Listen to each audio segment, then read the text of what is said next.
হে hello everyone. আজকে আমার না খুব ঠেকুয়া খেতে ইচ্ছে করছে।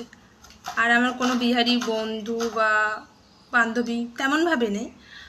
ওই আছে না, মুখে কথা সবাই বলে ওরকম আছে, কিন্তু তেমনভাবে নেই। তো আমি ভাবলাম চলো বানানো যাক আর তোমাদের সাথে শেয়ার করা যাক। এই এত আওয়াজ আসছে না, এটা নারকোল কোড়া হচ্ছে। এটা শেখাবার কিছু নেই, কেন কি এটা আমি পুরোপুরি ইউটিউব দেখে শিখেছি, অনেক কটা ভিডিও দেখে তারপরে আমি তৈরি করেছি। তো আটা, ময়দা, সুজি, চিনি, ড্রাই ফ্রুট, তারপরে ঘি সব কিছু ভালোভাবে মেখে তারপরে চিনি দিয়ে যে একটা জল ফুটিয়েছিলাম তো সেটা দিয়ে আর মেখেছি।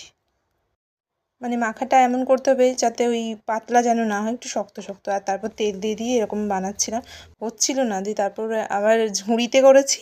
আর এটা হচ্ছে তোমার ওই চামচ দিয়ে করেছি। এত সুন্দর হয়েছিল টেস্ট, কি বলবো, ধারণার বাইরে।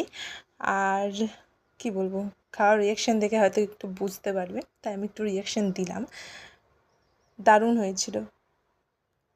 ভাবছিলাম প্রথমবার বানাবো, কেমন হবে না হবে, এতটা সুন্দর হবে ভাবিনি। তো আমি স্নান করেই ভাত খাওয়া বাদে আগে ঠেকুয়া